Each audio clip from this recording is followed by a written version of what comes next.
So this is lecture number 8 of chemical kinetics. Lecture number 7 तक almost जितनी भी चीज़ें थी केमिकल काइनेटिक्स में जो एनसीईआरटी लेवल पर इंपॉर्टेंट थी वो सारी कुछ चीज़ें कवर हो चुकी हैं। जो भी क्लास 12th में नेसेसरी चीज़ें हैं वो क्लास लेक्चर नंबर 7 तक ही कवर हो चुकी हैं। इस लेक्चर में हम कुछ एडवांस चीज़ें पढ़ेंगे जो बहुत रेयरली एग्जामिनेशन में पूछा जाता है। आईआईटी या नीट के एग्जाम में बहुत रेयरली ये चीज़ें पूछी जाएंगी। तो अगर आप चाहते हैं इस लेक्चर को स्किप करना तो आप स्किप भी कर सकते हैं अपने रिस्क पर। क्वेश्चन तो पूछा ही जा सकता है और बहुत कठिन चीजें भी नहीं है।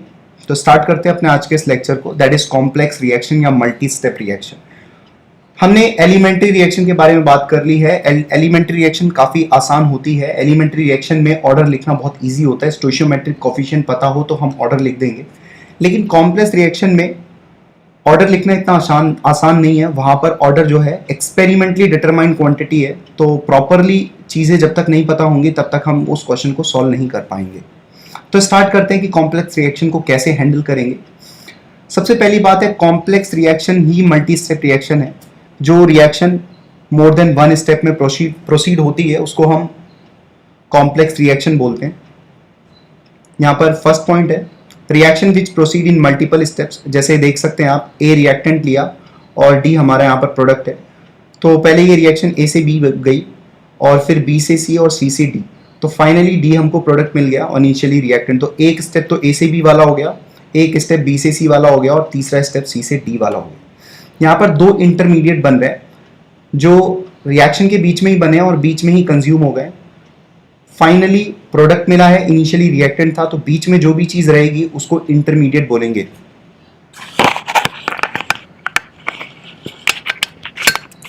आई होप आपको आवाज बढ़िया आ रही होगी। अगर कोई प्रॉब्लम हो तो आप बता सकते हो। अभी तक तो किसी ने प्रॉब्लम नहीं शो किया, इसका मतलब आवाज अच्छी आ रही होगी। चलिए सेकंड पॉइंट देखते हैं। In complex reaction intermediate is form. कभी भी कॉम्प्लेक्स रिएक्शन होगा तो इंटरमीडिएट बनेगा। मल्टीपल स्टेप्स की रिएक्शन में इंटरमीडिएट जरूरी बनेगा। जैसे यहाँ पर एक और एग्जाम्पल आप देख सकते हैं अपने सामने। ए प्लस बी से ए बी फोर का फॉर्मेशन हो रहा है। स्टेप वन में ए और बी मिलके ए बी बना रहे हैं। फिर दूसरे स्टेप में ए, पहले स्टेप का जो ए बी है वो दूसरे स्टेप में ए बी और बी रिएक्ट करके फिर से ए बी टू बना दे रहे हैं। फिर ए बी टू बी से वापस से रिएक्ट करके ए बी थ्री बना रहा है and so on. A B three B से रिएक्ट करके ए बी फोर बना रहा है। तो इस तरीके से जो गिवन रिएक्शन ये चार स्टेप में प्रोसीड हो रही है, ए प्लस बी से ए बी फोर का बनना, it is a complex reaction. तो यहां पर आप डायरेक्टली ऑर्डर नहीं लिख सकते, ठीक है। चलो अब आगे बात करें। Each individual step has its rate constant. यहां पर देखो, ये स्टेप वन का एक रेट कांस्टेंट है के1, स्टेप टू का रेट कांस्टेंट है के2, स्टेप थ्री का रेट कांस्टेंट है के3, स्टेप फोर का रेट कांस्टेंट है के4। प्रत्येक स्टेप का कुछ ना कुछ रेट कांस्टेंट है। हर एक स्टेप के लिए कुछ ना कुछ रेट होगी रिएक्शन की। ये जो ए प्लस बी से ए बी फोर है ये बेसिकली चार रिएक्शंस, चार अलग अलग रिएक्शंस का पार्ट है, ठीक है। इसके अंदर चार अलग अलग रिएक्शंस है, चार सिंगल रिएक्शंस है। अगर बात करें कि स्टेप वन वाला जो रिएक्शन है वो एलिमेंट्री रिएक्शन है या नहीं, तो फिर आंसर होगा बिल्कुल, स्टेप वन वाला रिएक्शन एलिमेंट्री रिएक्शन होगा। सिमिलरली अगर खाली खाली स्टेप टू वाले रिएक्शन की बात करोगे तो ये भी एलिमेंट्री रिएक्शन होगा। स्टेप थ्री, स्टेप फोर, ये सब भी एलिमेंट्री रिएक्शन है। लेकिन ए प्लस बी से ए बी फोर क्योंकि ये चार स्टेप में कैरी करेगा अपने आप को, तो इसलिए ये एलिमेंट्री नहीं बल्कि कॉम्प्लेक्स रिएक्शन होगा, ठीक है। जैसा कि यहां पर आप नीचे देख पा रहे होंगे, ए प्लस बी से A B four is not elementary, लेकिन अगर ए प्लस बी से ए बी की बात की जाए तो वो एक एलिमेंट्री रिएक्शन है। तो कोई भी जो कॉम्प्लेक्स रिएक्शन है उसके जो भी स्टेप्स होते हैं, ठीक है, जो भी इंडिविजुअल रिएक्शंस हैं उसकी, वो सारी की सारी एलिमेंट्री रिएक्शन होती है। लेकिन वो एक reaction as a whole elementary नहीं होगी। Each step of complex reaction is elementary reaction.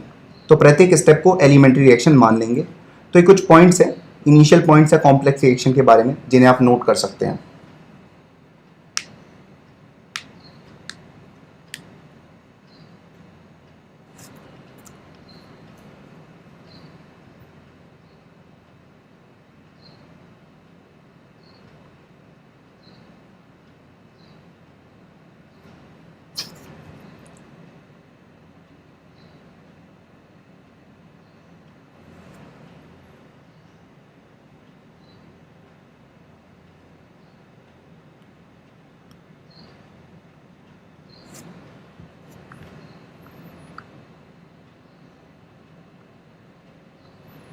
आज लास्ट लेक्चर है केमिकल काइनेटिक्स का।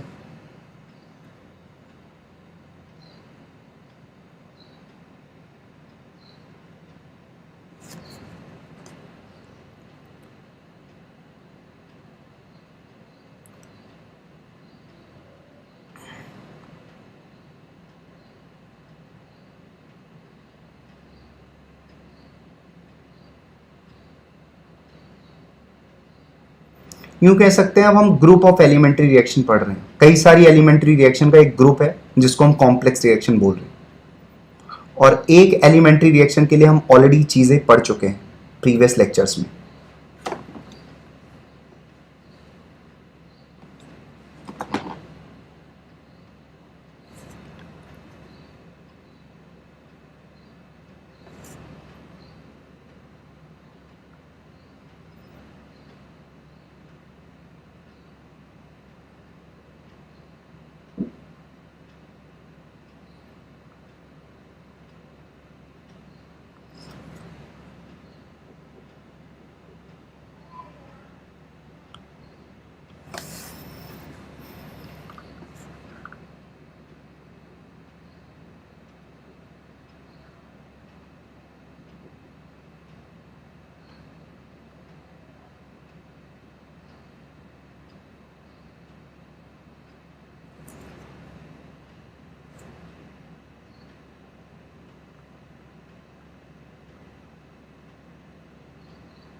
Okay, let's proceed with point number 3.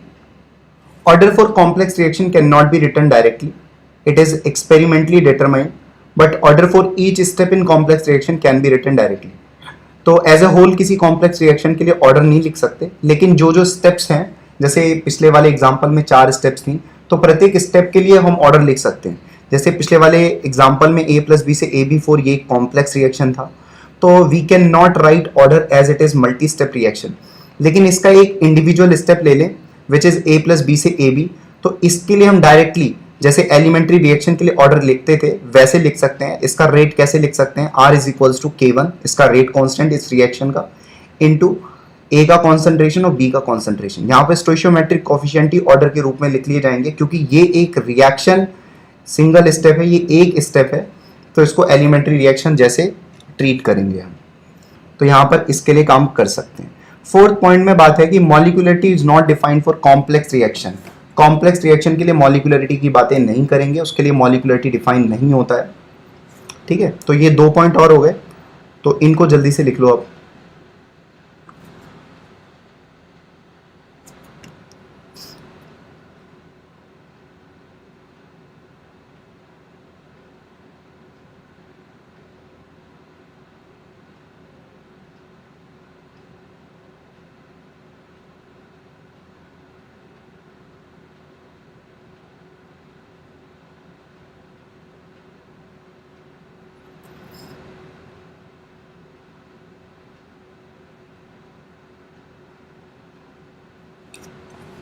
Complex reaction के लिए ऑर्डर डायरेक्टली नहीं लिख सकते हैं, लेकिन उसका जो भी स्टेप्स हैं, प्रत्येक स्टेप के लिए हम रेट का एक्सप्रेशन लिख सकते हैं, उनके लिए ऑर्डर बता सकते हैं, क्योंकि each individual step elementary reaction हो जाएगा।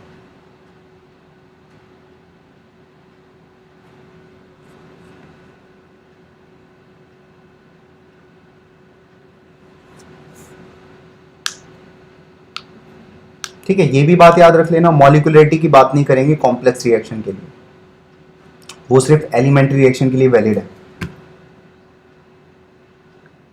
आई होप आपको मॉलिक्यूलरिटी पता होगा, लास्ट लेक्चर में इसको डिस्कस किया था। जो भी लेक्चर आप आ रहे हैं उससे पहले वाले लेक्चर्स को प्रॉपरली रिवाइज करके आए, अगर आप चाहते हैं अच्छे से आपको समझ में आ जाए चीजें।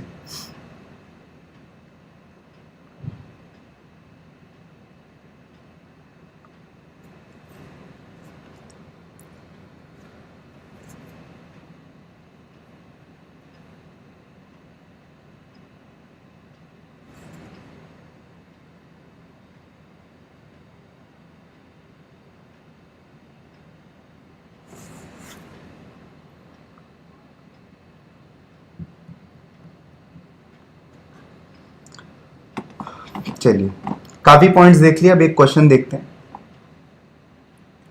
क्वेश्चन है, ए प्लस टू बी से एक सी रिएक्शन है जिसका रेट दिया हुआ है के A into B square, then we have to choose the correct choice from the given four choices. Choice A says it is elementary reaction. तो अगर आप रेट को देखोगे तो यहाँ पर ए का जो ऑर्डर है वो 1 है, that is stoichiometric coefficient of A. B का जो ऑर्डर है वो 2 है, this is also stoichiometric coefficient of B. तो यहाँ से हम डेफिनेटली बोल सकते हैं इट इज एलिमेंट्री रिएक्शन। तो चॉइस ए सही हो जाएगी, बिल्कुल सही है, ठीक है। सेकेंड चॉइस जो है that is total order of the reaction is 3, बिल्कुल सही बात है, बी भी सही ऑप्शन है। सी है मॉलिक्यूलरिटी रिएक्शन का 3 है, क्योंकि एक एलिमेंट्री रिएक्शन तो मॉलिक्यूलरिटी की बात कर सकते हैं, तो ए का एक मॉलिक्यूल और बी के 2 मॉलिक्यूल हिट करके सी का एक मॉलिक्यूल बना रहे हैं, तो यहाँ पर रिएक्शन की मॉलिक्यूलरिटी 3 होगी। तो सी ऑप्शन भी सही है, लेकिन ए बी सी को अलग अलग सही ना बोलते हुए डी एक ऐसा ऑप्शन है जो ये बोल रहा है कि सारे सही हैं, तो फिर हम यहाँ पर डी चॉइस सही कर देंगे, जिसमें ए बी सी तो तीनों आ ही गए, इंक्लूड हो ही गए। तो इस क्वेश्चन को भी लिख लेंगे।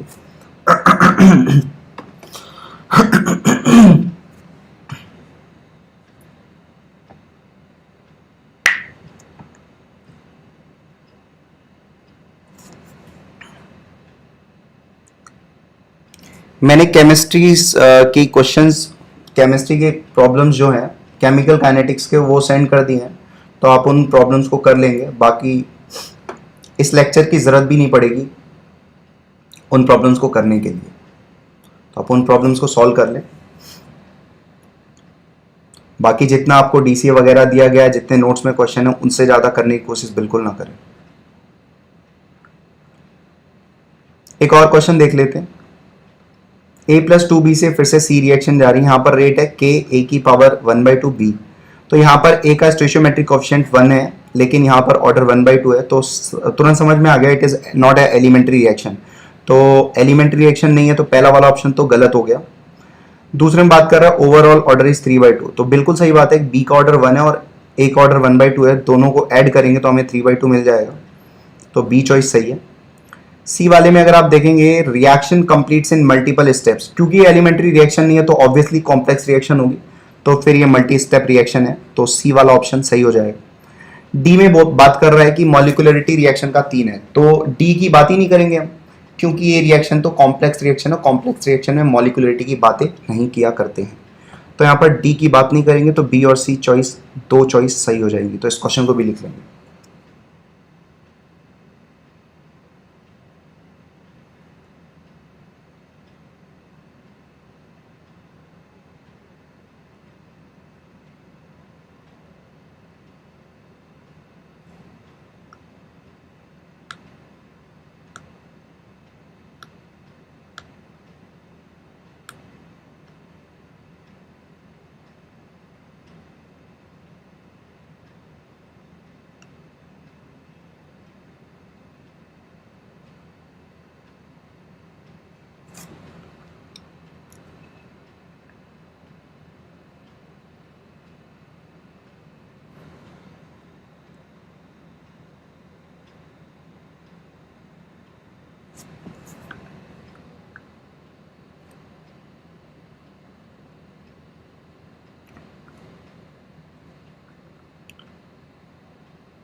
So let's start with a new heading, which is rate determining step.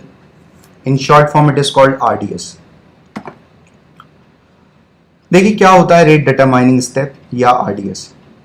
मैं आपको एक स्टोरी सुनाता हूँ, एक स्टोरी समझते हैं, स्टोरी से समझ जाते हैं इस चीज को। मान लो एक टास्क कंप्लीट किया जा रहा है, ठीक है, और 3 लोगों को वो दे दिया गया टास्क करने को। 3 पर्सन है जिनको वो टास्क कंप्लीट करने को दे दिया गया। तो पर्सन ए, पर्सन बी और पर्सन सी, 3 पर्सन है वो टास्क कंप्लीट कर रहे हैं।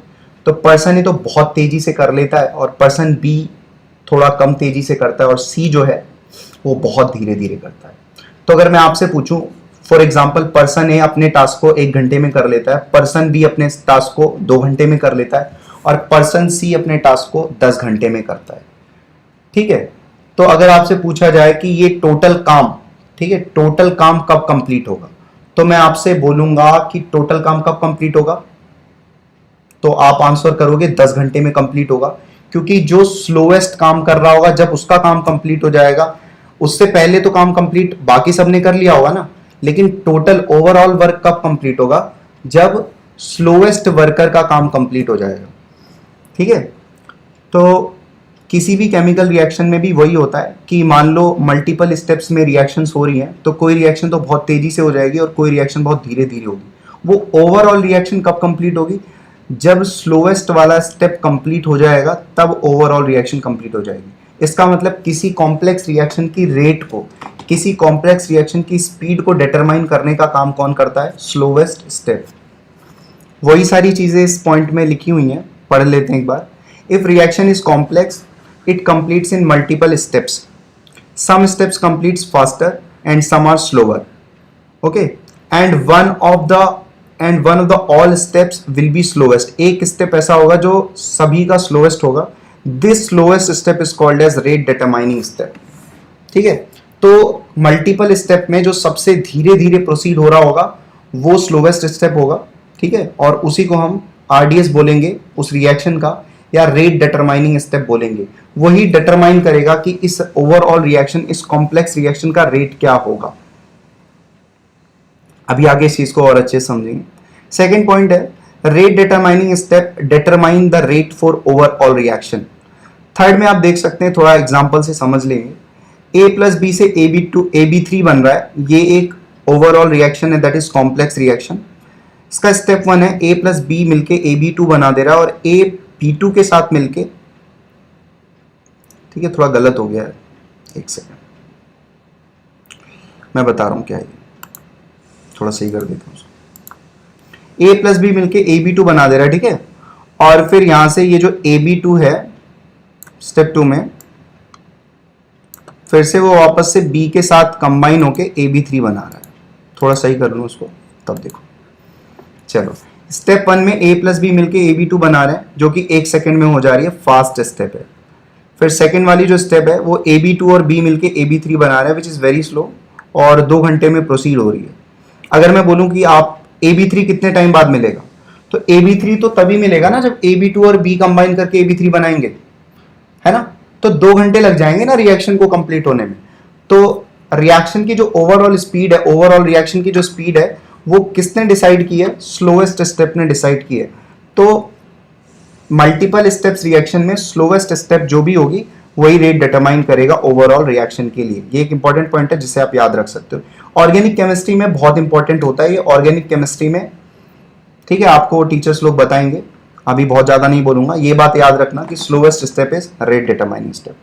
तो यहां पर वापस से इस पॉइंट को एक बार और पढ़ लेते हैं। Step 2 is RDS, hence it will decide the rate of the reaction, reaction will complete in 2 hour. तो यहां पर कुछ पॉइंट है आरडीएस से रिलेटेड जिनको अभी आप नोट कर लो।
Okay,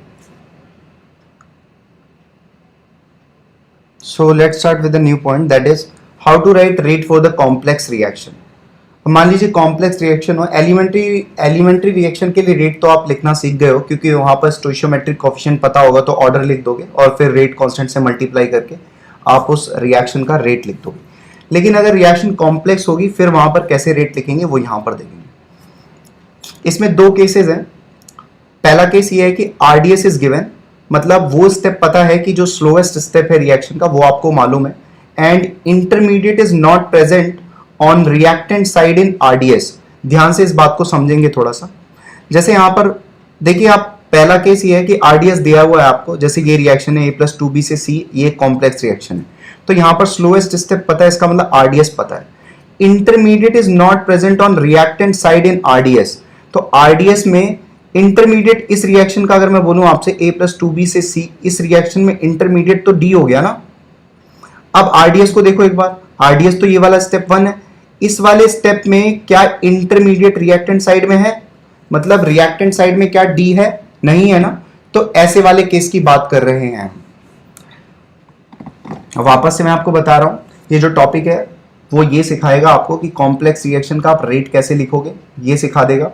इसमें पहला वाला जो केस है वो अब उसके लिए बात करेंगे हम, जब आपको आरडीएस पता होगा और इंटरमीडिएट प्रेजेंट नहीं होगा रिएक्टेंट साइड में आरडीएस के। ठीक है, तो इस केस की हम बातें कर रहे हैं। चलो, तो यही चीज वापस से लिखी हुई है, मैं एक बार पढ़ देता हूं for convenience. Step 1 is RDS, है ना, स्टेप 1 आरडीएस है, and in this step intermediate is not present on reactant side. इस स्टेप में इंटरमीडिएट नहीं प्रेजेंट है, रिएक्टेंट साइड में, प्रोडक्ट साइड में है। In such type rate of reaction can be directly written from slow step and ignore fast step। अगर ऐसा type आपको मिल गया जिसका हमने जिक्र किया है, तो ऐसे में आप सीधे सीधे रेट लिख सकते हो स्लोएस्ट स्टेप से। स्लोएस्ट स्टेप कौन सी है, A+B से D। तो अगर स्लोएस्ट स्टेप का रेट आपको लिखने को बोला जाए तो क्या लिखोगे, R is equals to K1 into A का कॉन्सेंट्रेशन इंटू B का कॉन्सेंट्रेशन, क्योंकि स्टेप 1 तो एक एलिमेंट्री रिएक्शन होगा ना। तो वही चीज है कि A+2B से C, ये जो ओवरऑल रिएक्शन कॉम्प्लेक्स रिएक्शन है, इसका रेट स्लोएस्ट स्टेप से डायरेक्टली लिख लिया जा सकता है। जो स्लोएस्ट स्टेप का रेट होगा वही रेट ओवरऑल रिएक्शन का भी होगा, that is K1 into concentration of A into concentration of B। Order of reaction क्या आ जाएगा, 2 आ जाएगा। तो अगर केस ऐसा आ गया, कैसा, जिसमें आरडीएस मालूम होगा और इंटरमीडिएट प्रेजेंट नहीं होगा रिएक्टेंट साइड में, किसके, आरडीएस के, आरडीएस वाली स्टेप जो है उसमें रिएक्टेंट साइड में इंटरमीडिएट ना हो, तो फिर हम डायरेक्टली स्लोएस्ट स्टेप से rate of reaction, rate of overall reaction लिख सकते हैं। ठीक है, लिख लो, बहुत आसान सी चीज है और फ्रीक्वेंटली क्वेश्चन पूछे जाते हैं इस पर।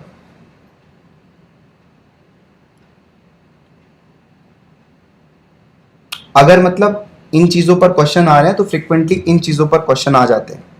वैसे एनसीईआरटी में ये सब चीजें दी नहीं है तो मोस्ट प्रोबेबली नहीं आते हैं क्वेश्चन इस पर।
कहीं पर डाउट हो तो बता देना। जो भी पार्ट मैंने समझाया उससे रिलेटेड आपको कहीं पर डाउट फील होती है तो बता देना। अभी इससे रिलेटेड हम क्वेश्चन भी करेंगे।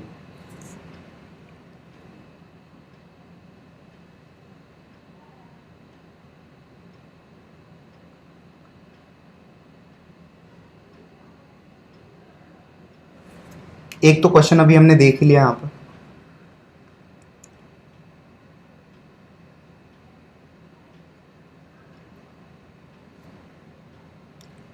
इस वाले सेगमेंट का मैं डीसी आपको दे दूंगा, बाकी आप केमिस्ट्री की एनसीईआरटी प्रॉब्लम्स सॉल्व कर लें, जितने भी प्रॉब्लम्स हैं।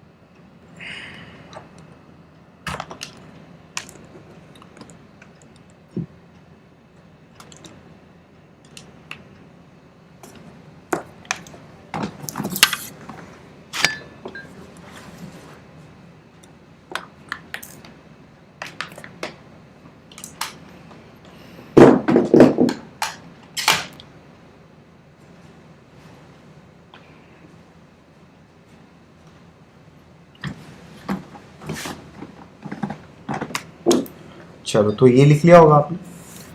अब देखो दूसरा वाला पॉइंट डिस्कस कर लेते हैं। अगर मान लो आपको आरडीएस दिया हुआ है, मतलब स्लोएस्ट स्टेप आपको मालूम है, और रिएक्टेंट जो है, sorry, intermediate is present on reactant side in RDS. Slowest step में इंटरमीडिएट प्रेजेंट है रिएक्टेंट साइड में। जैसे एक एग्जांपल है, ए प्लस बी से सी एक कॉम्प्लेक्स रिएक्शन है। उसका स्टेप 1 है कि ए से डी बन रहा है, जो कि एक इक्विलिब्रियम रिएक्शन है, फास्ट स्टेप है। स्लोएस्ट स्टेप जो है वो डी प्लस बी से सी बन रहा है, तो यही आरडीएस होगा।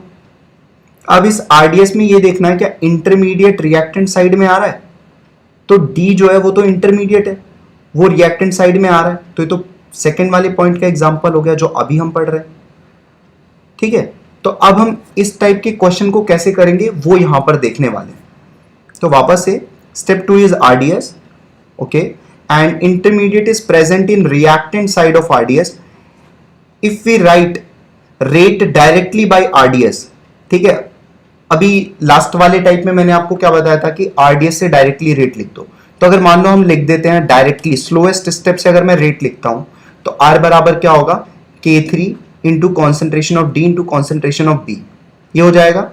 लेकिन जो ओरिजिनल रिएक्शन है उसमें डी तो है ही नहीं, ए प्लस बी से जो सी ए हमारी ओरिजिनल रिएक्शन है, कॉम्प्लेक्स रिएक्शन है, उसमें तो डी है ही नहीं, तो हमें डी एलिमिनेट करना पड़ेगा। Now intermediate D is not the part of original reaction, it should be eliminated, so we can eliminate D by the help of equilibrium reaction। जो पहला वाला फास्ट स्टेप रिएक्शन है, इक्विलिब्रियम रिएक्शन है, इसकी मदद से आप D को एलिमिनेट कर दोगे। ठीक है, आपको D एलिमिनेट करना पड़ेगा। देखो कैसे एलिमिनेट करोगे उसको मैं आपको बता देता हूं, ध्यान से सुनेंगे। जैसे यहां पर देखिए फास्ट स्टेप ये रही आपकी A से D, K1 K2, आप इस रिएक्शन का Kc लिखेंगे, इक्विलिब्रियम कांस्टेंट लिखेंगे, तो वो क्या आएगा, K forward which is forward rate constant is K1, backward rate constant is K2, K1 upon K2 आ गया है ना। और इसका इक्विलिब्रियम कांस्टेंट आप लिखना जानते होंगे, आप लिख देंगे concentration of D upon concentration of A, तो ये Kc आ गया।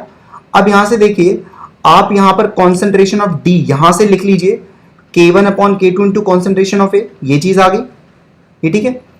अब यही कॉन्सेंट्रेशन ऑफ D पहली वाली इक्वेशन में पुट कर दीजिए, जो आपने स्लोएस्ट स्टेप से रेट लिखा था उसमें D की कॉन्सेंट्रेशन यहां से जो आपने निकाला है उसको पुट कर दीजिए, तो फाइनली ये जो R is equals to K3D into B आया था, तो क्या आ जाएगा, R बराबर K3 इंटू डी की वैल्यू है K1 upon K2 into A into B. ठीक है, तो ये हो गई रेट। अब ये जो रेट है ये ओवरऑल रेट है रिएक्शन के लिए, कॉम्प्लेक्स रिएक्शन के लिए। तो अगर ऐसा केस आएगा तो पहले हम डायरेक्टली स्लोएस्ट स्टेप आरडीएस से रेट लिख लेंगे और उसमें इंटरमीडिएट की कॉन्सेंट्रेशन को गायब करेंगे with the help of given equilibrium reaction. ठीक है, अब बताओ इस रिएक्शन का रेट तो लिख चुके हैं, ऑर्डर क्या होगा, ए का ऑर्डर 1, बी का ऑर्डर 1, तो ओवरऑल ऑर्डर कितना आ जाएगा, 2 आ जाएगा। और इस रिएक्शन का रेट कांस्टेंट क्या होगा, K1 K3 अपॉन K2, ये हो जाएगा रेट कांस्टेंट इस रिएक्शन का। कौन सी रिएक्शन का, ये जो हमें A प्लस बी से C कॉम्प्लेक्स रिएक्शन प्रोवाइडेड है, तो ये वाला भी पॉइंट आप लिख लेंगे।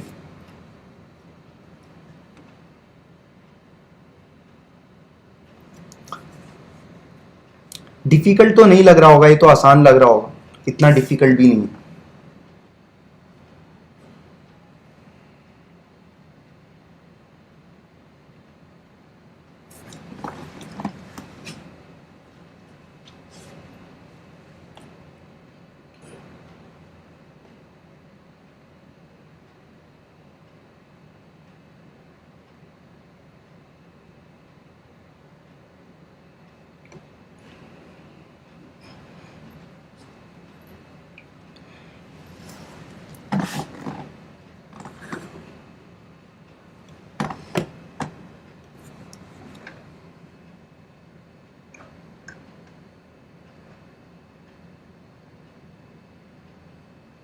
बेटा रिपीट करा के क्या होगा, ये रिपीट मत करवाओ। रिपीट मैं ऑलरेडी कर चुका हूं ना, तो आप इसको वापस से देख लेना। रिपीट कराने में सबका लॉस होगा। सिंपल सी बात ये बोली गई, चलो मैं एक बार जल्दी से बोल दे रहा हूं, सुन लो।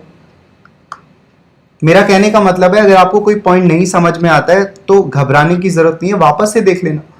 अगर आपको आरडीएस गिवन है, मैं बोलता चल रहा हूं, स्क्रॉल करता चल रहा हूं, उसके बाद मैं नेक्स्ट टॉपिक पर आ जाऊंगा। आरडीएस गिवन है और इंटरमीडिएट रिएक्टेंट साइड में प्रेजेंट है। जैसे यहां पर ये रिएक्शन है ए प्लस बी से सी, और ये इसके दो स्टेप हैं, ए से डी फास्ट है और बी से डी सी स्लो है। तो यहां पर आरडीएस जो है उसके अंदर रिएक्टेंट साइड में इंटरमीडिएट प्रेजेंट है, उस वाले टाइप की बात कर रहे हैं हम। तो ऐसे में क्या करते हैं कि हमने इससे पहले डायरेक्टली स्लोएस्ट स्टेप से रेट लिखा था, तो इस वाली स्टेप से, स्लोएस्ट स्टेप से अगर हम रेट लिखेंगे तो लिखेंगे K3 इंटू डी का कॉन्सेंट्रेशन टू बी का कॉन्सेंट्रेशन, क्योंकि अब तो ये एलिमेंट्री रिएक्शन है ना, तो इसलिए डायरेक्टली यहां से लिख सकते हैं। तो इसको हमने इक्वेशन नंबर 1 बोल दिया। तुम लोग लिखते रहना जिसको समझ में आ गया, क्योंकि मैं स्क्रॉल कर दूंगा और उसके बाद ऊपर स्क्रॉल करने के बाद नया टॉपिक आएगा तो नए टॉपिक से स्टार्ट कर दूंगा। तो ये लिखते रहना जो भी चीज लिखी है, ठीक है। मैं समझा दे रहा हूं जिसको समझ नहीं आया है, ठीक है। तो डायरेक्टली स्लोएस्ट स्टेप से हमने रेट लिख दिया, ये चीज आपको समझ में आ गई होगी। अब मैं ये कह रहा हूं कि इस वाले रेट में फॉल्ट है। फॉल्ट ये है कि जो ओरिजिनल रिएक्शन है उसमें डी तो कहीं है ही नहीं, लेकिन हमारे रेट में तो डी आ रहा है, तो हमें डी तो एलिमिनेट करना पड़ेगा। तो डी हम कैसे एलिमिनेट करेंगे, हमें दो स्टेप दी हुई है, एक इक्विलिब्रियम रिएक्शन है, तो उस इक्विलिब्रियम रिएक्शन की सहायता से डी की कॉन्सेंट्रेशन को एलिमिनेट किया जा सकता है, ठीक है। वही चीज लिखा है, intermediate D is not the part of original reaction, it should be eliminated, we can eliminate D by the help of equilibrium reaction, ठीक है। अब इक्विलिब्रियम रिएक्शन भाई क्या है, ए से डी K1 K2। अब यहां पर दिक्कत आई होगी तुमको, क्योंकि ये 11th का पार्ट है। देखो इसका Kc कैसे लिखेंगे हम, forward rate constant which is K1 and backward rate constant which is K2। तो K1 K forward upon K backward होता है इक्विलिब्रियम कांस्टेंट, तो ये लिख लिया हमने। और इक्विलिब्रियम कांस्टेंट किसी इक्विलिब्रियम रिएक्शन के लिए हम लिखना जानते हैं, ठीक है, प्रोडक्ट का कॉन्सेंट्रेशन अपॉन रिएक्टेंट का कॉन्सेंट्रेशन। तो यहां पर लिख दिया, वही चीज कर दी, Kc लिख दिया। Kc आप लिखना अच्छे से जानते हो। फिर यहां से मैंने डी की कॉन्सेंट्रेशन निकाली, वो इतनी आ गई, ठीक है। और इसको पहली वाली इक्वेशन में ले जाके पुट कर दो, तो डी का जो कॉन्सेंट्रेशन हो जाएगा वो एलिमिनेट हो जाएगा, और ओवरऑल आपको रेट मिल जाएगा जो एक सही रेट होगा ओरिजिनल रिएक्शन के लिए। तो ये इस तरीके से करेंगे इस पार्ट में। अगर किसी का मिस हो गया हो तो इसी पार्ट को वापस से आके देख लेना वीडियो में। अभी एक क्वेश्चन और करेंगे तो आपको समझ में आ जाएंगी चीजें।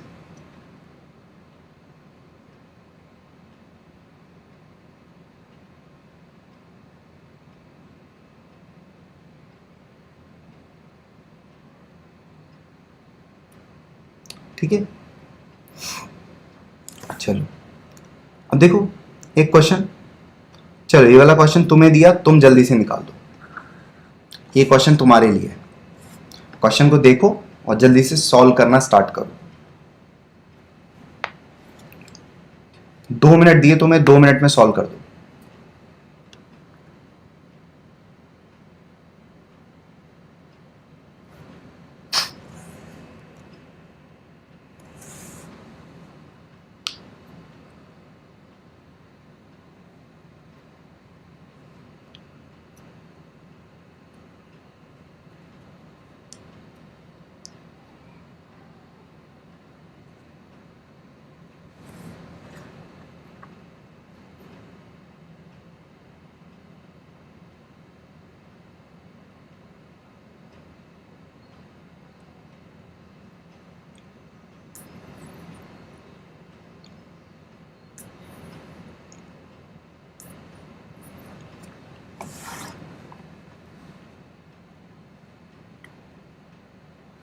सबसे पहले स्लोएस्ट स्टेप देखो। सबसे पहले तो ये देख लो पार्ट 1 केस 1 और केस 2 कौन सा है।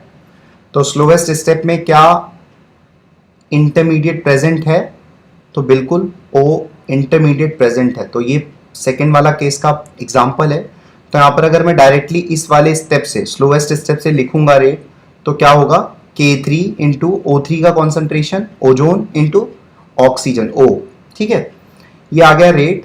अब यहाँ पर इस O को मुझे एलिमिनेट करना पड़ेगा, ठीक है, इस O को मेरे को एलिमिनेट करना पड़ेगा। कर देते हैं एलिमिनेट। तो बस पहली वाली रिएक्शन इक्विलिब्रियम रिएक्शन है, उससे Kc लिख लो। Kc क्या होगा K1/K2, और उस Kc क्या होगा, और K1/K2 को किसके बराबर लिख सकते हो, O2 की कॉन्सेंट्रेशन इंटू O की कॉन्सेंट्रेशन अपॉन O3 की कॉन्सेंट्रेशन, ठीक है। फिर यहां से O का जो कॉन्सेंट्रेशन है, ठीक है, उसका वैल्यू फाइंड आउट कर लो और यहां पर सब्स्टिट्यूट कर दो, यही आपका आंसर हो जाएगा। तो मुझे ऐसी उम्मीद है तुमने निकाल लिया होगा और यही आंसर आ रहा होगा तुम्हारा। तो O3 के ओजोन के रिस्पेक्ट में तो ऑर्डर 2 आ जाएगा, और O2 के रिस्पेक्ट में, ऑक्सीजन गैस के रिस्पेक्ट में ऑर्डर -1 आ जाएगा। तो ओवरऑल ऑर्डर कितना होगा इसका 1। तो यहां पर आपने देखा है कि ऑर्डर एक पर्टिकुलर रिएजेंट के रिस्पेक्ट में नेगेटिव भी हो सकता है, और जो रेट कांस्टेंट हो जाएगा इसका, इस रिएक्शन का, that will be K1 K3/K2।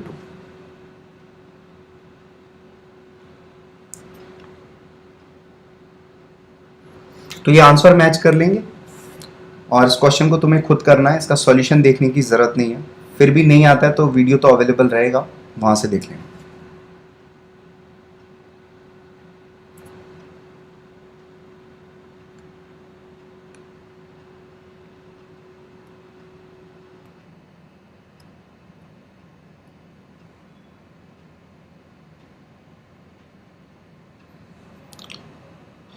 ठीक है, चलो आज का लास्ट टॉपिक, या केमिकल काइनेटिक्स का last topic, that is parallel reaction.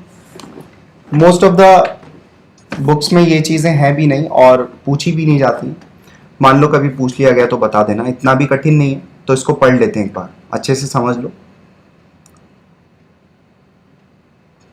Start करते हैं। बहुत बढ़िया, आ गया आपका आंसर, पैरेलल रिएक्शन। तो पैरेलल रिएक्शन नाम का टॉपिक स्टार्ट कर रहे हैं, सुनेंगे अच्छे से आप। अब देखो क्या है कि रिएक्टेंट ए है, ए से बी और सी साइमल्टेनियसली बन रहे हैं। देखो ये रिएक्शन और दूसरी रिएक्शन मैं आपको थोड़ा सा लिख के बताता हूं। जैसे मान लो मैं एक रिएक्शन लिखता है ऐसे, ए से बी प्लस सी बन रहा है, तो यहां पर भी तो ए से बी और सी साइमल्टेनियसली बन रहा है ना। लेकिन इस रिएक्शन का एक ही रेट कांस्टेंट होता, मान लो वो K1 होता। इस वाली रिएक्शन में अंतर क्या है, इस वाली रिएक्शन में अंतर यह है कि ए से बी तो बन रहा है और ए से सी भी बन रहा है, लेकिन ए से बी बनने का रेट अलग है और ए से सी बनने का रेट अलग है। ए से बी वाली रिएक्शन के लिए रेट कांस्टेंट K1 है और ए से सी वाले के लिए रेट कांस्टेंट K2 है। तो पैरेलली दो रेट से रिएक्शन हो रही है। यहां पर अंतर क्या है, यहां पर ए से बी और सी दोनों ही बन रहे हैं साइमल्टेनियसली, लेकिन जो स्पीड ऑफ रिएक्शन होगी वो तो एक ही रिएक्शन के लिए बातें करेंगे। ठीक है, तो आई होप आपको दोनों में अंतर समझ में आ गया होगा, ये वाली रिएक्शन में क्या अंतर है और ये वाली रिएक्शन में क्या अंतर है। ठीक है, चलो। Simultaneously B and C are form but different speed और डिफरेंट रेट कांस्टेंट, तो ऐसी रिएक्शन को हम बोलते हैं पैरेलल रिएक्शंस। अगर बात करें हम rate of formation of B की, तो it should be written dB by dt, rate of formation of C dC by dt लिख देंगे। अब हम क्या करते हैं, ऐसी रिएक्शन को समझने के लिए एक स्ट्रेटेजी फॉलो करते हैं। This reaction can be broken in two ways, दो तरीके से तोड़ सकते हैं। एक तो ये A से B K1 ऐसे तोड़ दो, इसको चलो पहली इक्वेशन बोल देते हैं, और इसका जो रेट होगा, ये तो अब हमारे लिए एक एलिमेंट्री रिएक्शन जैसा बिहेव करेगा, तो इसका रेट को R1 बोल देते हैं, इस वाले रिएक्शन के रेट को। उसको हम लिखेंगे K1 into concentration of A, elementary reaction है तो एलिमेंट्री रिएक्शन के लिए जैसे रेट लिखते हैं वैसे लिख देंगे K1A, और further it is written minus DA by dt। यहां पर माइनस DA by dt 1 करके लिखा गया है। क्यों लिखा गया है, क्योंकि ए जो है वो साइमल्टेनियसली बी और सी दोनों में टूट रहा है, तो ए बी में जो टूट रहा होगा, ए का बी में डिकम्पोजिशन का रेट अलग होगा और ए का सी में डिकम्पोजिशन का रेट अलग होगा, है ना। मतलब ए बी में कितना तेजी से कन्वर्ट हो रहा है उसका रेट अलग होगा और ए सी में कितना तेजी से कन्वर्ट हो रहा है उसका रेट अलग होगा। तो ये minus D A by D T one जो है ये ए बी में जो कन्वर्ट हो रहा है उसका रेट है ये, ठीक है।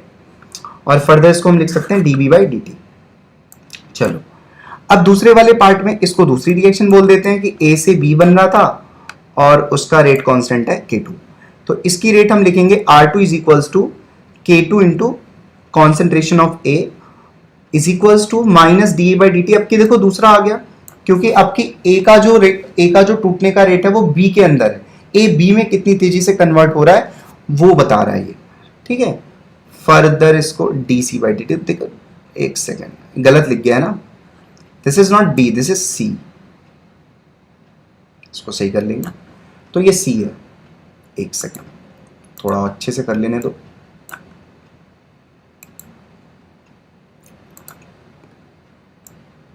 ये सी है,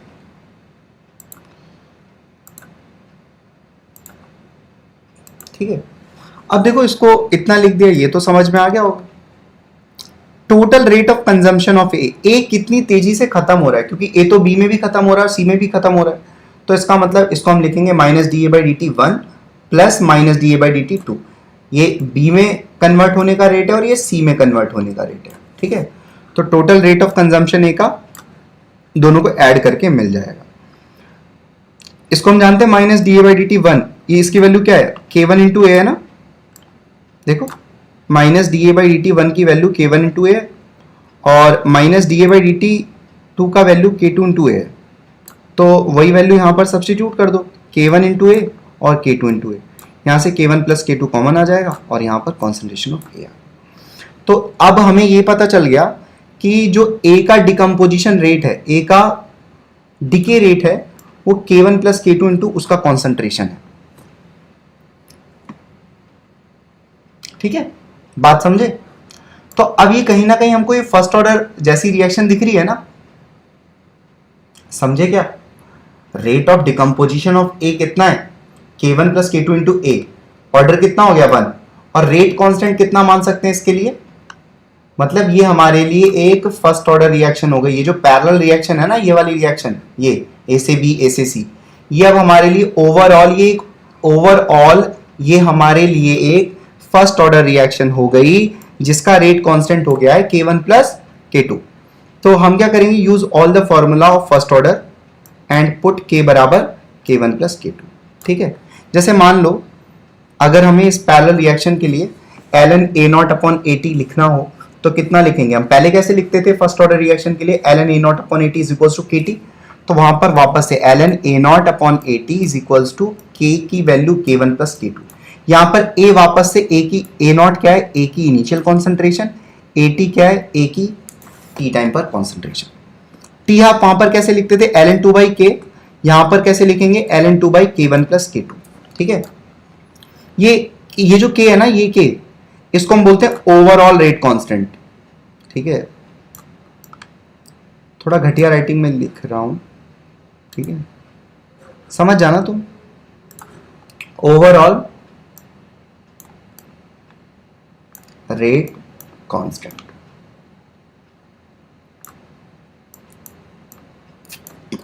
के को ओवरऑल रेट कांस्टेंट बोलेंगे और उसको के वन प्लस के टू लिख देंगे। के वन क्या है, ए से बी का रेट कांस्टेंट, के टू ए से सी का रेट कांस्टेंट। के को फर्दर के को कैसे लिख सकते हैं हम, ln two by T half. अब देखो इसको थोड़ा सा मॉडिफाई करके लिख दिया। के को हम कैसे लिखते थे फर्स्ट ऑर्डर में, के बराबर ln two by T half था ना, तो के ओवरऑल रेट कांस्टेंट है, तो ln two by T half ये किसका है, इक्विवेलेंट बोल रहे हैं इसको, मतलब ये ओवरऑल रिएक्शन का टी हाफ है, ठीक है। और k1 ln two by first वाली रिएक्शन बोलते हैं a से b, उसका टी हाफ है, प्लस k2 को ऐसे लिख सकते हैं ln टू बाई सेकेंड वाली रिएक्शन का टी हाफ। तो यहां से एक रिलेशन आ गया कि जो ओवरऑल रिएक्शन का टी हाफ होगा, ठीक है, ओवरऑल रिएक्शन का टी हाफ होगा, उसको यहां पे लिखा है, देखो ये टी इक्विलिब्रियम, ये टी इक्विलिब्रियम का, इक्विलिब्रियम मत बोलो, इक्विवेलेंट बोलो, ठीक है। इसको चाहे तो ऐसे बोल दो, ओवरऑल हाफ लाइफ, ठीक है। कुछ ज्यादा गंदी राइटिंग है तो बात सुन लेना आप, है ना। ओवरऑल हाफ लाइफ, ये एल टी इक्विवेलेंट क्या है, ओवरऑल हाफ लाइफ। तो ओवरऑल हाफ लाइफ का जो वैल्यू होगा उसको हम ऐसे लिखेंगे, 1/t equivalent is equals to 1/t half पहले वाले के लिए प्लस 1/t हाफ दूसरे वाले के लिए, ठीक है। कुछ ज्यादा ही बोल दिया, समझ में आ गया होगा तुम्हें। फोर्थ वाला क्या है कि टी टाइम पर अगर मेरे को ए की कॉन्सेंट्रेशन चाहिए तो वो भी मैं फाइंड आउट कर सकता हूं। फर्स्ट ऑर्डर रिएक्शन का जो फॉर्मूला था, A T is equals to A not into E की पावर माइनस के टी, तो वहां पर बस A T is equals to A not E की पावर माइनस के की जगह K one plus K two आ गया। बाकी सारी चीजें सेम, इतना ठीक है। अब देखो ये थोड़ा सा कैलकुलेशन क्या है, इसको अभी आके समझ लेंगे, पहले यहां तक लिख लो। बस ये थोड़ा सा डिफिकल्ट पार्ट फिफ्थ पॉइंट है और लास्ट पॉइंट है ये आज का। तो यहां से पैरेलल रिएक्शन से लिखना स्टार्ट करो।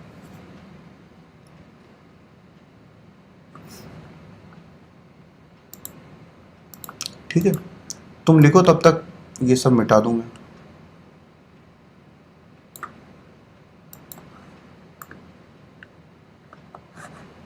अरे चलो लिखो।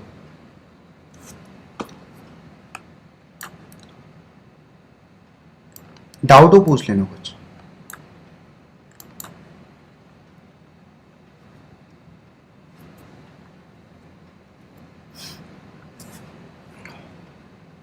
कोई पॉइंट अच्छे से नहीं समझ में आया तो वापस से वीडियो देख लेना।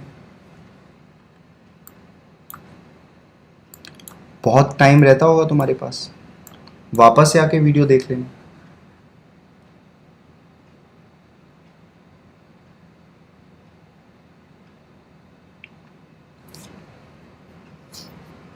बहुत इंपॉर्टेंट नहीं है पैरेलल रिएक्शन। क्वेश्चन आ गया तो ठीक है, अदरवाइज आता नहीं है ज्यादा क्वेश्चन इससे।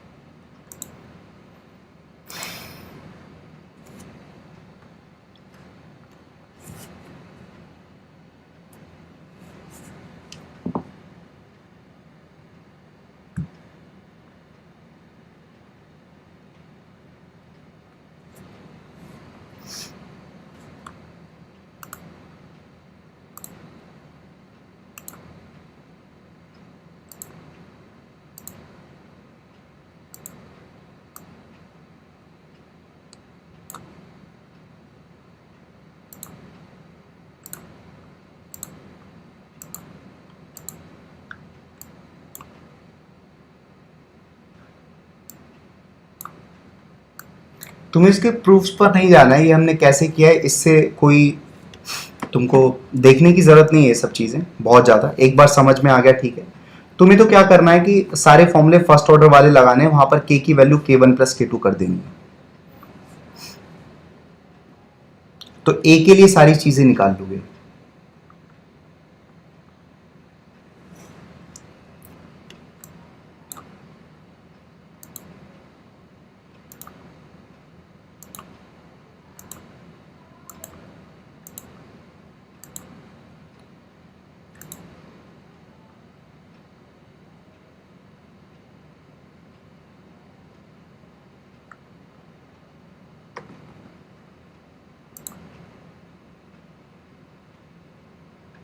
केमिकल काइनेटिक्स का टेस्ट हो जाएगा, तुम तैयार कर लो।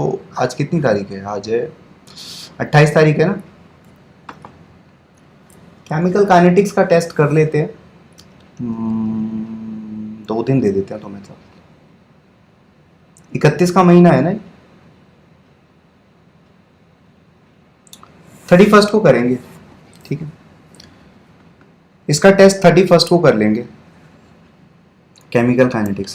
प्रिपेयर कर लो तब तक अच्छे से।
एनसीईआरटी पढ़ लिया करना, जितने भी चैप्टर्स हम कवर करते चल रहे हैं, एक बार मन करे तो एनसीईआरटी पढ़ लेना, बहुत ज़्यादा ज़रूरत नहीं है, लेकिन तुम्हें ऐसा लगे टाइम हो तो तुम एनसीईआरटी पढ़ लेना।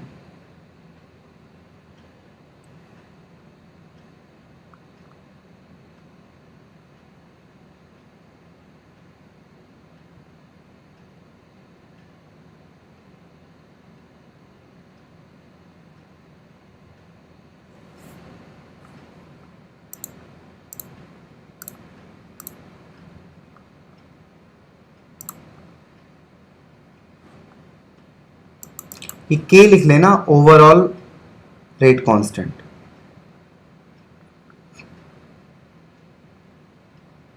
और ये टी इक्विवेलेंट लिख लेना, overall half life.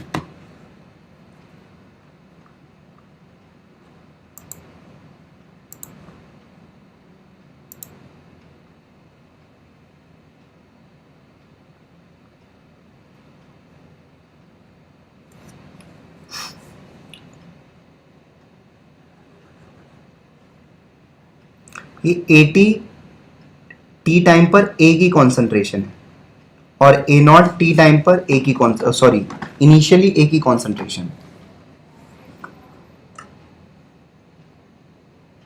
Fourth point तक लिख लो, फिफ्थ पॉइंट से समझना स्टार्ट कर रहे हैं।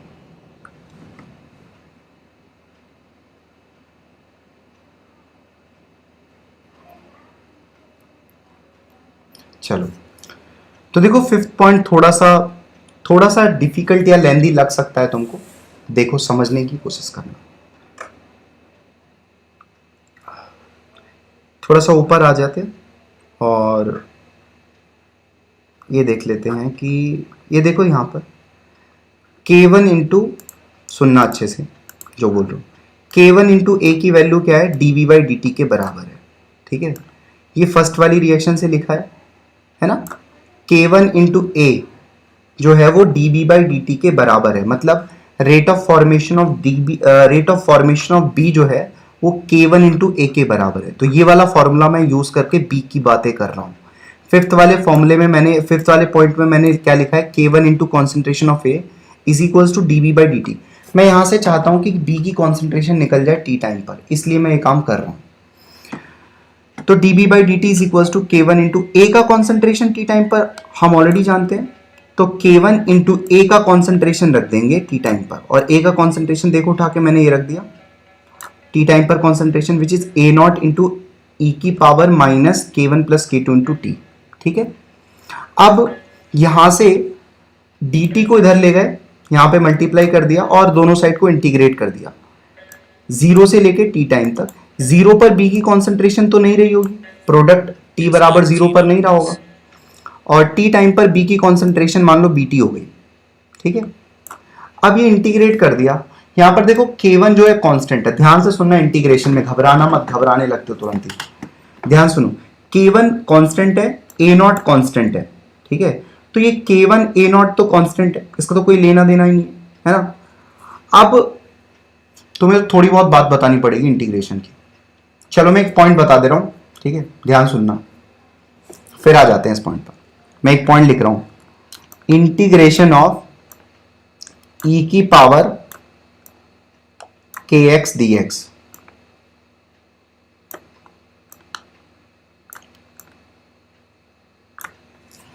ठीक है, इंटीग्रेशन ऑफ e की पावर kx dx का आंसर होगा e की पावर kx अपॉन k। ठीक है, चलो ये तुम फॉर्मूला याद कर लो, जो भी k होगा, है ना। अभी अगर मैं बात करूं तुमसे, इंटीग्रेशन ऑफ e की पावर माइनस K1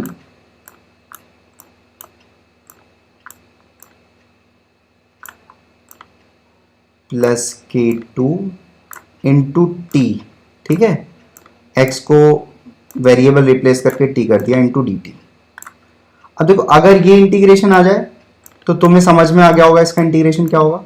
कुछ नहीं है, e की पावर जो भी है पावर में उसको लिख दो, वो कितना है minus K1 plus K2 into T, उसको ऐसे ही लिख दो।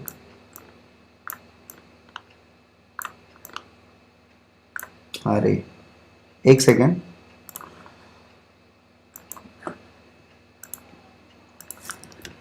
तो ये पावर को ऐसे ही लिख देना है आपको, minus K1 plus K2 into T upon जो भी वेरिएबल है उसका कोफिशिएंट क्या है, मतलब t का कोफिशिएंट जो है उससे डिवाइड कर देना है। यहां पर x का कोफिशिएंट k था तो उससे हमने डिवाइड कर दिया, तो यहां पर t का जो कोफिशिएंट है that is minus of K1 plus K2, उससे डिवाइड कर दो, ठीक है। तो इसका इंटीग्रेशन ये हो जाएगा।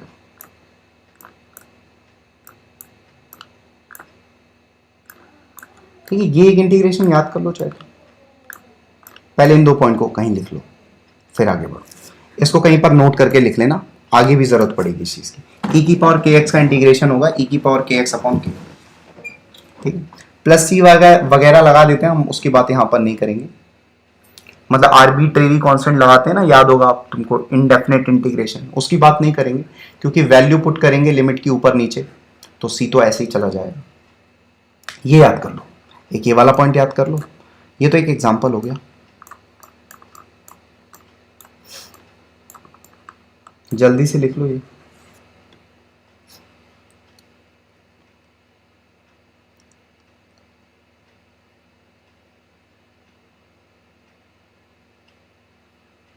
ठीक है, फिर ये भी एग्जांपल लिख लेना।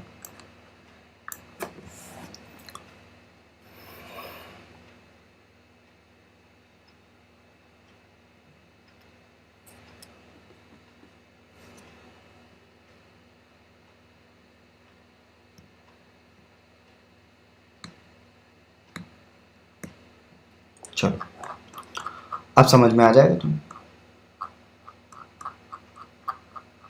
सुनो ध्यान से। अब जैसे ये आ गया, ठीक है, तो यहां पर K1 A0 ये तो कांस्टेंट है, तो K1 A0 तो बाहर आ गया, ये रहा K1 A0। थोड़ा कॉन्सेंट्रेट करके सुनना, ठीक है। K1 A0 बाहर आ गया। अब e की power minus K1 plus K2 into T D T का इंटीग्रेशन क्या होगा, e की power minus K1 plus K2 into T upon minus K1 plus K2। तुम्हें इंटीग्रेशन समझ में आ गया ना।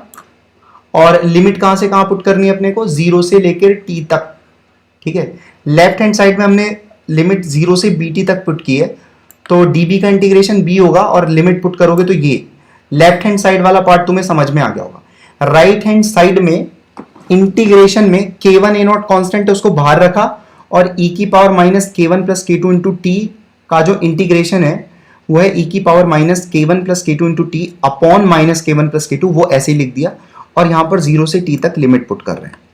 अब एक बार तो t की जगह t रख दो। अब देखो K1 A0 upon minus K1 plus K2 ये तो कांस्टेंट है ना, इसको तो बाहर निकाल लो, ये पूरा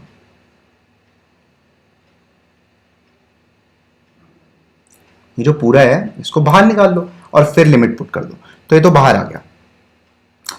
अब एक बार t की जगह t रखो तो क्या आ जाएगा, e की power minus K1 plus K2 into T, और एक बार t की जगह जीरो रखो तो e की पावर जीरो कितना आ जाएगा 1, तो ये आ गया। ठीक है, यहां तक तुम्हें समझ में आ गया होगा bt का वैल्यू है ये कैसे आ गया। ठीक है, अब कुछ नहीं है, t टाइम पर b की कॉन्सेंट्रेशन का फॉर्मूला निकाल चुके हैं हम। ठीक है, t टाइम पर b की कॉन्सेंट्रेशन का फॉर्मूला हमारे सामने आ चुका है, इस फॉर्मूले को हम चाहे तो याद कर लेंगे। ठीक है, आई सजेस्ट कि याद कर लो, इतना तो पढ़े ही हो, एक फॉर्मूला याद करने में क्या जा रहा है। तो bt इज इक्वल्स टू, याद करने का भी एक तरीका है, ध्यान से सुनो कैसे याद करोगे। a से b जो बन रहा था आपको याद होगा, पैरेलल रिएक्शन में a से b बन रहा था, उसका रेट कांस्टेंट क्या था K1, तो t टाइम पर b की कॉन्सेंट्रेशन में ऊपर K1 आ जाएगा और नीचे K1 प्लस K2 आ जाएगा। ठीक है, समझ गए। अच्छा ये क्या है, ये एक बार ये देखो, ये क्या है, ये तुम खुद से सोचो एक बार, ये क्या है, खाली खाली ये क्या है, क्या है ये? ए not into one minus E की पावर माइनस के one plus K two into T. कुछ याद आ रहा है? तुम्हें तो याद भी नहीं होगा, छोड़ो।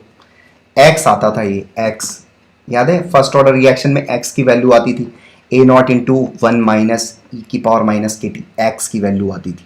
एक्स क्या होता था? ए का कितना पार्ट कंज्यूम हो चुका है, याद है तुम्हें? ये एक्स आता था। क्या लिखे हो? एट 80? नहीं 80 नहीं है यार, ये 80 कैसे हो गया? 80 ये रहा, देखो 80 तो ये रहा, ठीक है? गलत बता रहे हो, ये एक्स आता था, एक्स। खैर हमें इतना ज्यादा टेक्निकलिटीज में जाने की जरूरत नहीं, तुम सीधे फॉर्मूला याद कर लो, ठीक है? ये क्या है? ये ए not into one minus E की पावर माइनस ऑफ के one plus K two into T. ये ए का कितना पार्ट कंज्यूम हो चुका है वो है ये। लेकिन तुम बहुत ज्यादा मत सोचो, ठीक है? बहुत ज्यादा सोचोगे तो दिक्कत हो जाती है। सीधे फॉर्मूला याद कर लो। ऊपर क्या आएगा? K1। कैसे याद करना है कि A से B जो पैरेलल रिएक्शन है उसमें उसका जो रेट कांस्टेंट है वो K1 है, तो इसलिए वैसे याद कर लो तुम, ठीक है? लिख लो ये फॉर्मूला। तो तुम्हें तो ये भी लिखना होगा, ठीक है? ये प्रूफ कैसे आया, यहां से लिखो। चलो फिफ्थ वाले पॉइंट से लिखना स्टार्ट करो, समझते चलना लिखते लिखते, ठीक है? समझते चलना, लापरवाही बहुत करते हो तुम लोग, और आलस छोड़ देना एकदम। ये नहीं लिखते हैं, हमें तो ये आता है।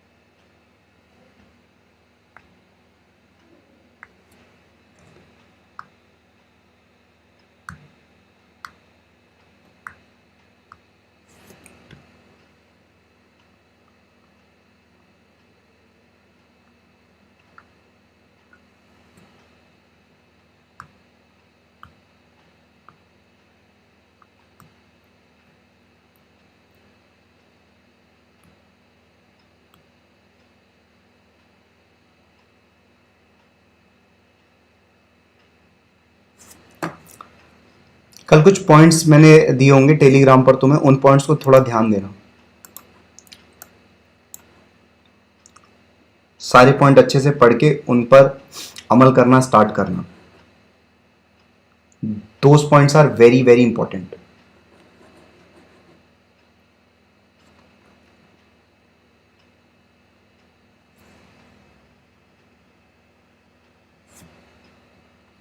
ये बीटी का फॉर्मूला लिख लिया। बीटी क्या है?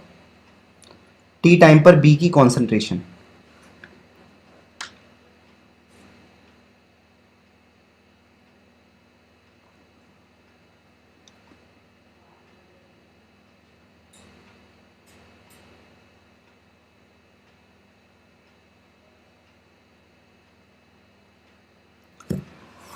चलो अगर मैं सिमिलरली बात करूं कि सी की कॉन्सेंट्रेशन क्या होगी टी टाइम पर, तो प्रोसीजर तो वही है। अगर आप प्रूव करना चाहते हो तो सेम प्रोसीजर से आप कर सकते हो, लेकिन बाई सिमिट्री से मैं ये बोल सकता हूं बस K1 यहां पर है तो C की कॉन्सेंट्रेशन में यहां पर K2 आ जाएगा, बाकी फॉर्मूला सेम रहेगा।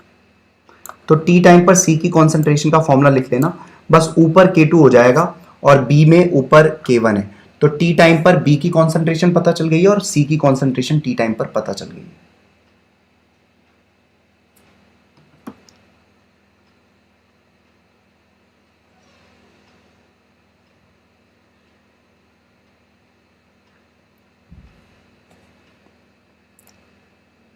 साथ साथ 11th भी रिवाइज करते चलना। तुम लोग पता नहीं कर रहे हो कि नहीं कर रहे हो, जितना 11th में है रेगुलरली रिवाइज करते रहो टाइम टाइम पर।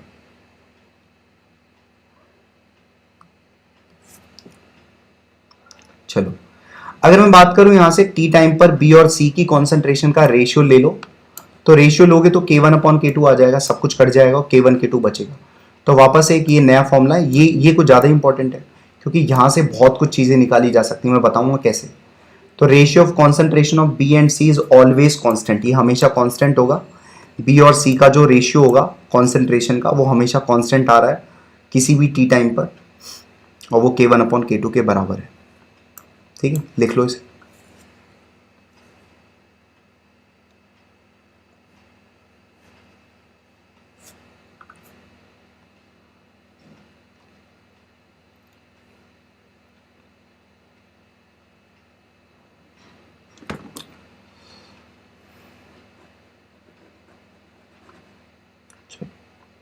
चलो ध्यान से सुनो। बी का कितना फ्रैक्शन हो गया? अगर मैं मान लूँ कि बी की जो कॉन्सेंट्रेशन है टी टाइम पर वो K1 है, मान लो बी की टी टाइम पर कॉन्सेंट्रेशन K1 है और सी की टी टाइम पर कॉन्सेंट्रेशन है K2, ठीक है, मान लो। तो बी का कितना फ्रैक्शन हो गया? फ्रैक्शन का मतलब क्या हो गया? बी का concentration upon total concentration. Total concentration तो क्या हो जाएगा? K1 plus K2।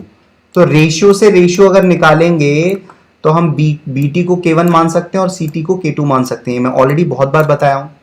तो यहाँ पे भी फ्रैक्शन मतलब क्या है? रेशियो ही तो है। फ्रैक्शन भी रेशियो है, परसेंटेज भी रेशियो है, सब रेशियो है। तो बी का फ्रैक्शन कितना हो जाएगा? K1/K1 plus K2। Similar to that C का फ्रैक्शन हो जाएगा K2/K1 प्लस K2। सी का फ्रैक्शन मतलब सी की कॉन्सेंट्रेशन अपॉन टोटल कॉन्सेंट्रेशन। ये दो पॉइंट लिख लो फिर से।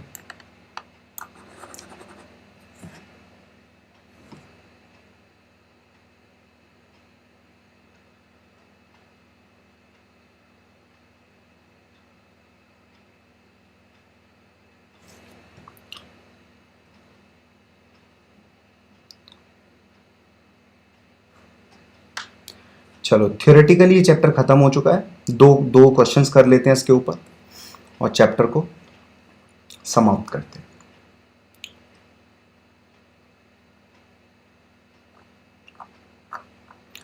क्वेश्चन नंबर 1, ए से बी और ए से सी बन रहा है, जहां पर ए से बी का रेट कांस्टेंट प्रोवाइडेड है और ए से सी का रेट कांस्टेंट प्रोवाइडेड है। ए नॉट का वैल्यू दिया है विच इज 0.1 मोलार।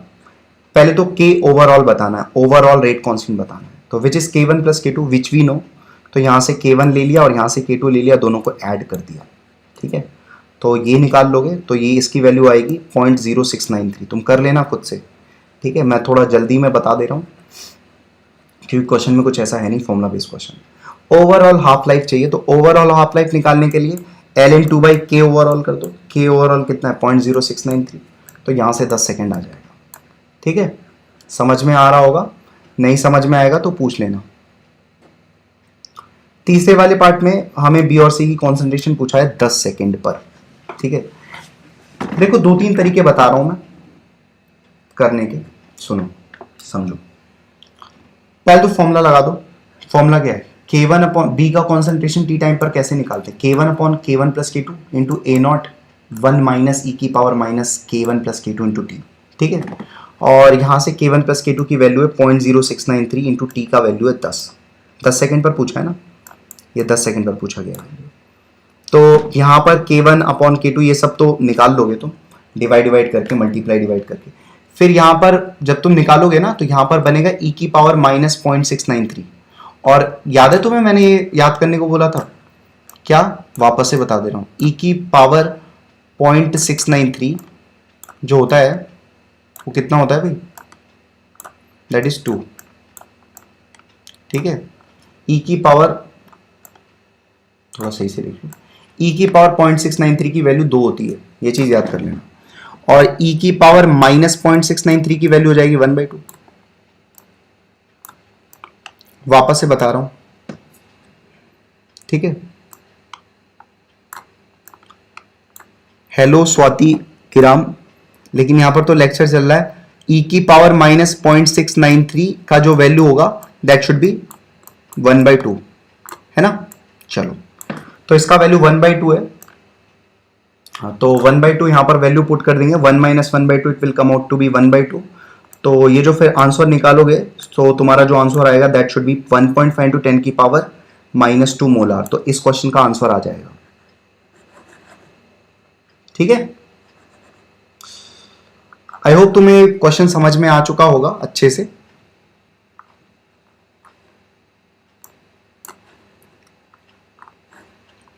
ये सारी चीज़ें मैं मिटा देता हूँ।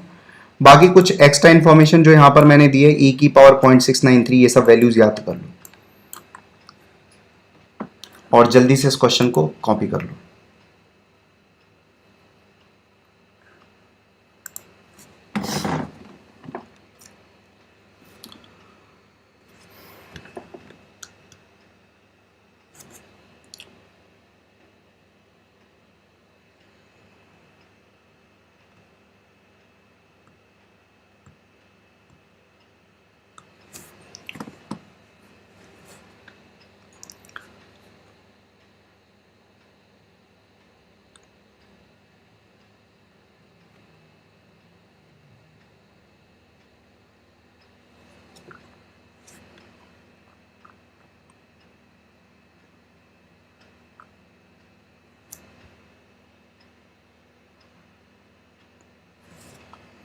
तो यहां से आप कॉपी कर लें इस चीज को।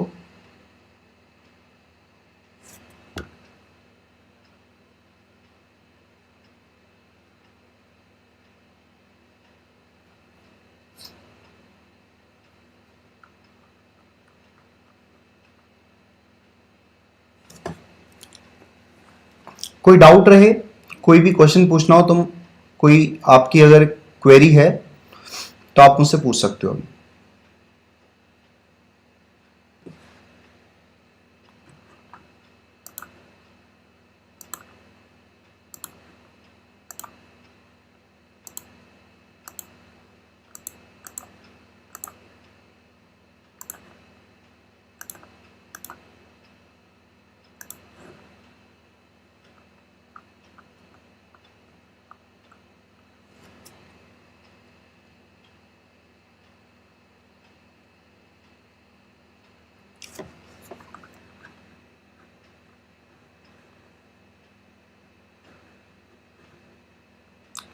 कैलकुलेशंस है, कैलकुलेशन तुम खुद कर लेना, यहां से आंसर लिख लो। 1.5 इंटू 10 की पावर -2 मोलार।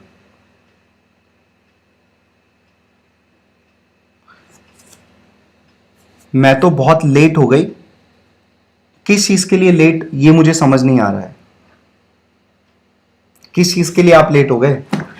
लेक्चर के लिए लेट हो गए या कौन सी ऐसी चीज है जिसके लिए लेट हो गए? मुझे ये चीज पता नहीं है।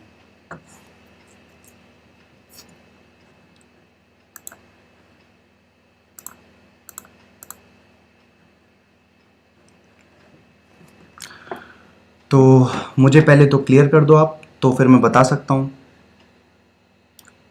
Related solution. यहां तक ये आंसर लिख लेंगे आप 1.5 इंटू 10 की पावर -2। फोर्थ पार्ट में आपसे पूछा गया है, फोर्थ पार्ट में ही पूछा गया क्या? हाँ, क्लास के लिए लेट हो, बिल्कुल कोई बात नहीं, वीडियो अवेलेबल है, आप थोड़ी देर बाद देख लेना। अच्छा देखो ध्यान से, अब यहां पर C की कॉन्सेंट्रेशन आप चाहे तो फॉर्मूला लगा के निकाल लो, चाहे तो फॉर्मूला लगा के निकाल लो, चाहे ऐसे निकाल लो कि B और C का जो कॉन्सेंट्रेशन का फ्रैक्शन रेशियो होता है वो K1 अपॉन K2 के बराबर होता है। तो C का कॉन्सेंट्रेशन क्या हो जाएगा? K2 upon K1 into B का कॉन्सेंट्रेशन, है ना? और यहां से आप C का कॉन्सेंट्रेशन फाइंड आउट कर सकते हो।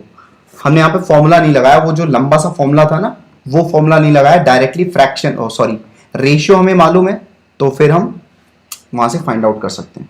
तो फिर इसका आंसर लिख लो। तो ये चैप्टर भाई मेरी तरफ से तो खत्म हो गया आपका, केमिकल काइनेटिक्स।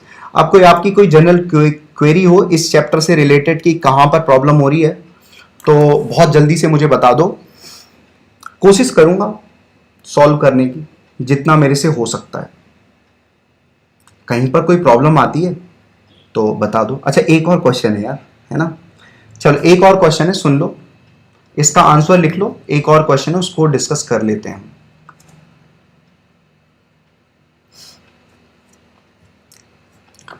देखो ये क्वेश्चन में ये है कि A से 2B जा रहा है और A से 3C जा रहा है, और A से 2B वाले का रेट कांस्टेंट है 4 सेकेंड इनवर्स, और A से 3C का रेट कांस्टेंट है 6 सेकेंड इनवर्स। सो इस क्वेश्चन में फाइंड आउट करना है ओवरऑल रेट कांस्टेंट और B का फ्रैक्शन प्रोडक्ट के अंदर, ये चीज फाइंड आउट करना है।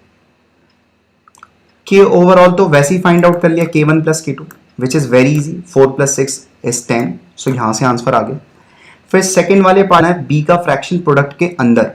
अब देखो ध्यान से, तुम्हें याद है कि फर्स्ट ऑर्डर रिएक्शन में या जीरो ऑर्डर रिएक्शन में मैंने बोला था ए से एनबी टाइप रिएक्शन के लिए के को एनके से रिप्लेस कर दिया करो, ठीक है।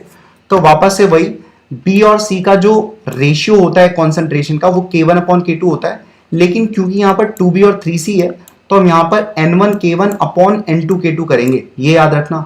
तो N1K1 8 और N2K2 आ जाएगा 18। तो B का फ्रैक्शन निकालना है ना, तो B अपॉन टोटल, तो यहां से B तो 8 है और C कितना है 18, तो टोटल कितना हो जाएगा 26, है ना। B का फ्रैक्शन 8/26, तो B का फ्रैक्शन इतना आ गया और C का फ्रैक्शन निकाल लो 18/26 आ जाएगा। ऐसा क्वेश्चन तुम्हें समझ में आ गया। ये वाला क्वेश्चन थोड़ा अच्छा क्वेश्चन लगता है मुझे, ऐसे देख के फीलिंग आती है कि क्वेश्चन पूछा जाना चाहिए, तो ऐसा क्वेश्चन पूछा जाना चाहिए जिसमें थोड़ा दिमाग भी लग रहा है और बहुत जल्दी से भी हो जा रहा है क्वेश्चन।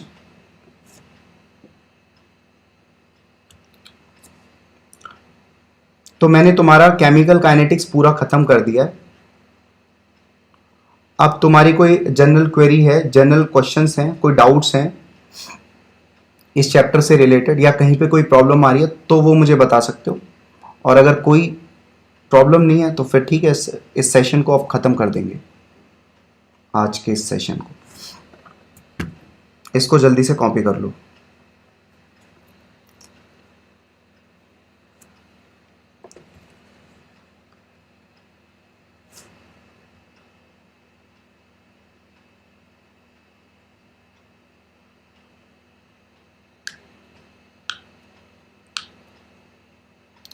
नेक्स्ट लेक्चर में हम लोग स्टार्ट करेंगे एक नया chapter, that is surface chemistry. थोड़ा इंटरेस्टिंग चैप्टर, मुझे तो इंटरेस्टिंग चैप्टर लगता है, अब आपको क्या लगेगा वो देखते हैं। So that is quite interesting chapter, ठीक है। सरफेस केमिस्ट्री हम नेक्स्ट लेक्चर से स्टार्ट करेंगे। चलो, तो कोई जनरल क्वेरी हो तो मुझसे पूछ लो, डाउट वगैरह कुछ हो तो पूछ सकते हो। 2 मिनट का टाइम दिया, अगर कोई डाउट नहीं पूछ रहे हो तो फिर सेशन को आगे की क्लास कब है? हर दिन इसी टाइम पे क्लास होती है, 6 बजे से स्टार्ट होती है क्लास। नेक्स्ट लेक्चर फिजिक्स का होगा, एक दिन फिजिक्स फिर एक दिन chemistry, physics chemistry physics chemistry, alternate day चलता रहता है, हर दिन चलता है। फिजिक्स में इलेक्ट्रोस्टैटिक्स चल रहा है, खत्म होने वाला है। बाकी केमिस्ट्री में केमिकल काइनेटिक्स खत्म हो चुका है, सोल्यूशन खत्म हो चुका है। और अब हम एक नया चैप्टर स्टार्ट करेंगे नेक्स्ट लेक्चर से, मतलब परसों से स्टार्ट करेंगे। वो चैप्टर है surface chemistry. It is quite interesting chapter for me, मेरे लिए तो अच्छा है, मुझे तो मजा आता है उस चैप्टर में। बाकी आप खुद देखना कि आपको कैसा लगता है। हाँ, थोड़ा याद करने वाला चैप्टर है, बट कई ऐसी चीजें हैं जो रियल लाइफ से रिलेट करती हैं, इसलिए वो काफी इंटरेस्टिंग सा चैप्टर है। तो अच्छे से हम वो चैप्टर पढ़ेंगे। बाकी किसी की अगर क्वेरी हो, कोई डाउट हो किसी कॉन्सेप्ट से रिलेटेड, कोई पार्ट से रिलेटेड, तो वो मुझसे पूछ सकते हो तुम आप। बाकी अगर कोई नया जुड़ा है तो मैं उसे ये बोलूंगा कि हर दिन क्लास होता है। सॉलिड स्टेट सिलेबस में है सर? बिल्कुल नहीं है। सॉलिड स्टेट लास्ट ईयर निकाल दिया गया था, मुझे लगता है इस साल भी कुछ सिलेबस मॉडिफाई हो सकता है, बिकॉज हो सकता है लॉकडाउन इतना एक्सटेंड हुआ है, तो हो सकता है सिलेबस थोड़ा सा लाइट कर दिया जाए, डाइल्यूट कर दिया जाए। मुझे ऐसा लगता है कि सिलेबस में थोड़ा मॉडिफिकेशन आ सकता है, कुछ चैप्टर्स रिमूव हो सकते हैं। बाकी सॉलिड स्टेट तो सिलेबस से लास्ट ईयर ही हटा दिया गया था, तो इसलिए हमने सॉलिड स्टेट अभी नहीं पढ़ा है। हम पढ़ेंगे जरूर solid state. Solid state JEE के सिलेबस में है, नीट के सिलेबस में है।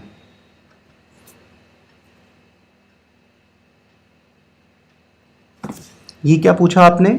अगर बी टाइप की रिएक्शन तो फॉर्मूला बता दीजिए।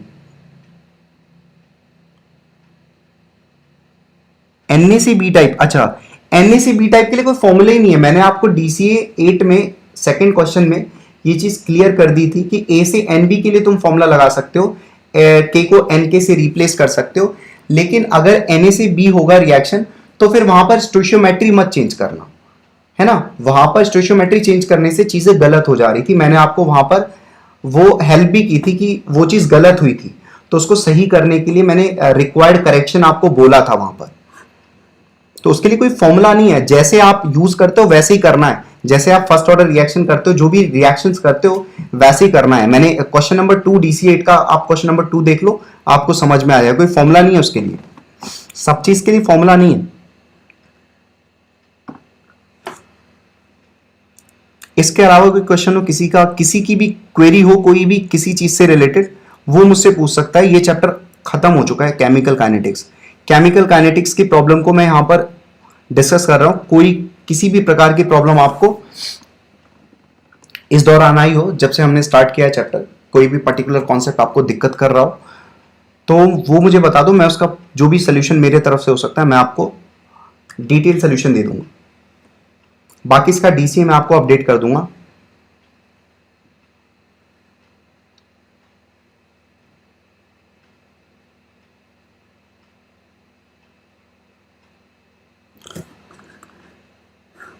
चलिए, तो अब इस लेक्चर को, आज के इस लेक्चर को ख़त्म करते हैं। नेक्स्ट लेक्चर में स्टार्ट करेंगे हम इलेक्ट्रोस्टैटिक्स में कुछ नई चीज़ें।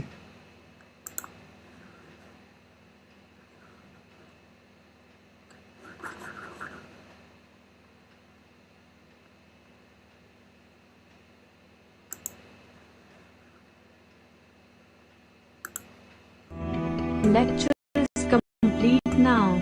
Thank you for watching this lecture.